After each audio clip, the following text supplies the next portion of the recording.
I'm going to be ranking all of the coolest lightsabers in Star Wars from worst to best. To qualify as a cool lightsaber, it has to be out of the ordinary in some way, including how the person uses it. For example, dual wielding isn't intrinsically unique enough for me to slap it on this list, but when you dual wield with double-bladed lightsabers like Pong Krell does, then yeah, I'd say that's cool. You see what I mean? Great. One more thing, I'm only including lightsabers from Star Wars cinema. Yes, I know that Kazdan Paratus used a lightsaber pike in the Old Republic, and that's about as cool as an active fire alarm. But simply put, I just don't care, and it's my video, so I'm just gonna ignore the extended universe. That being said, there are still some wicked cool lightsabers from Star Wars cinema, and I think you're either going to love or hate my number one pick, so stick around until then to see what category you fall into. Alright, glad that's cleared up. Let's get started. At number 9, we have Terrace Sinube's lightsaber cane from the Clone Wars. Now, in case you don't know, Terrace Sinube is this old fella right here, who helped Ahsoka find her lightsaber way back when, and what made his own lightsaber so special was the fact that it was hidden at the top of his cane, so that he could pull it out at a moment's notice and totally catch his opponents off guard. This is kinda cool, I guess, but at the end of the day, what is he really accomplishing? It's like, oh no, he's gonna pull out his lightsaber, and instead of reaching down to his waist, he just picks up the top of his cane, and then life goes on. Anyway, that's all the reasoning I need. Slap this bad boy to the bottom of the list and move on to number 8. Number 8 is Ezra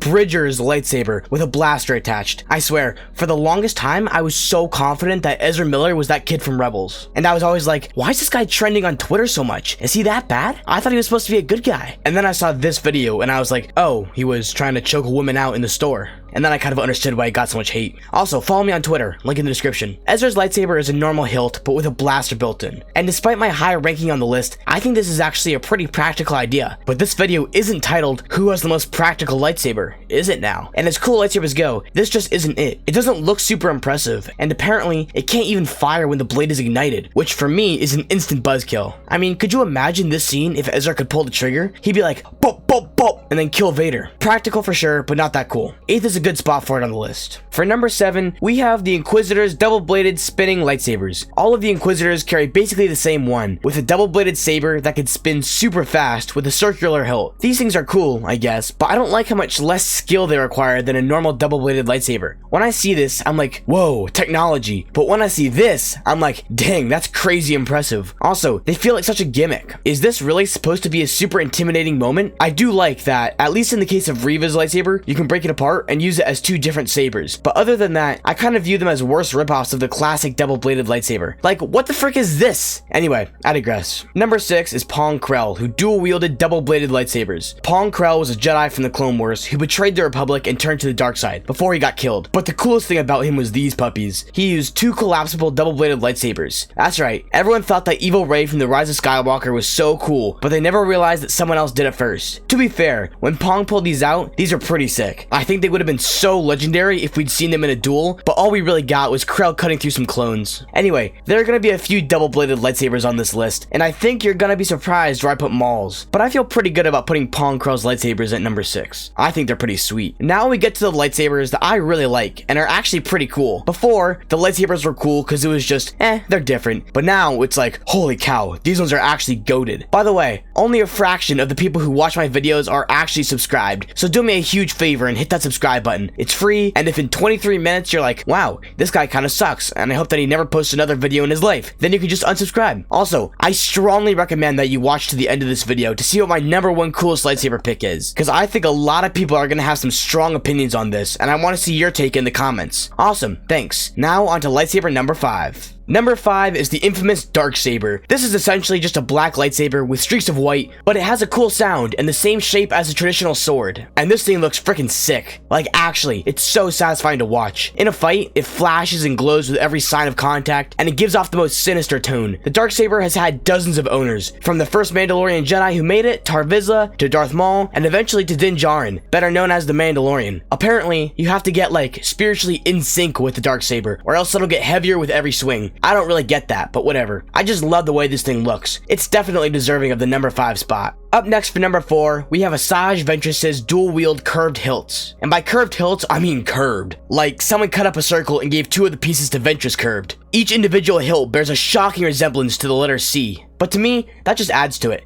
I'm a sucker for curved hilts. They feel so classy. Her style for using them is also really satisfying, with smooth cuts and slices and plenty of acrobatics thrown into the mix. And there was that thing in the Clone Wars movie where she connected them together to form a double-bladed lightsaber, which was pretty freaking cool. Although let me just say that it must have been a nightmare to hold. I mean, how do you even do that? It's quite literally shaped like the letter S. But no matter, I love it. I think it's sick, and I think Ventress totally rocks it. Now that that's out of the way, let's get on to the top 3. At number 3 is Kylo Ren's unstable lightsaber with a crossguard. As much as I dislike the sequels, I do think that this lightsaber is absolutely awesome. The cracked kyber crystal makes the blade super unstable, and you can see the sparks flying off. It also isn't a solid blade, with the energy constantly fluctuating. And of course, there are the 2 crossguards, which really make it stand out. Even though the lightsaber duels in the sequels have shockingly bad choreography,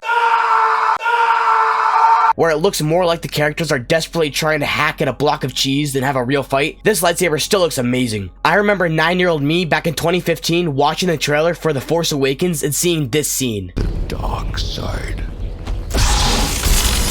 Literal chills. It really is one of the few good things that Disney added to the Star Wars universe, because Lord knows there were too many bad things. And of course, because Disney can't have good things in Star Wars. See you later, stinky.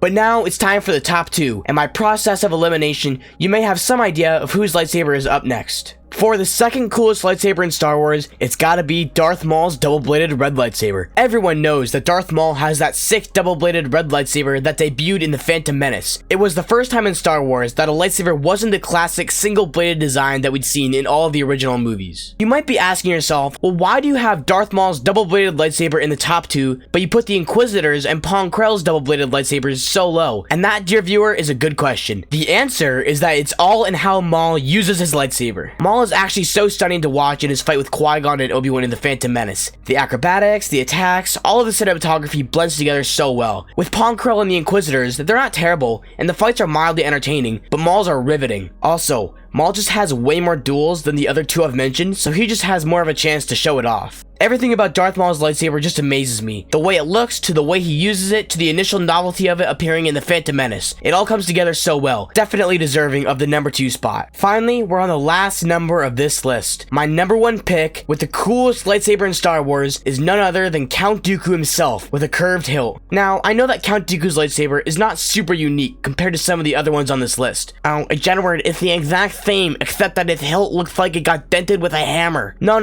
It's about how he uses it. Count Dooku is probably my favorite person to watch in a duel simply because of how elegant he is. He flows and sweeps like a thriving river. His lightsaber is a vicious snake, darting in and out, and I credit that to his curved hilt. How else could he possibly make such graceful sweeping strokes? No, Count Dooku has the coolest lightsaber of all time in my opinion. But you know, a lightsaber is only part of what makes a Sith or Jedi cool. What really matters is who they are as a character. George Lucas did an amazing job making cool, interesting, likable characters. But apparently, there's been a change in management, and they go by the name of Disney. And now that it's established that their attempt at making new characters went awfully, they've been moving on to the classic heroes with some disastrous results. Watch this video right here to really understand how Disney has been absolutely destroying these amazing characters and what some of the results have been. Let's just say that it's not pretty.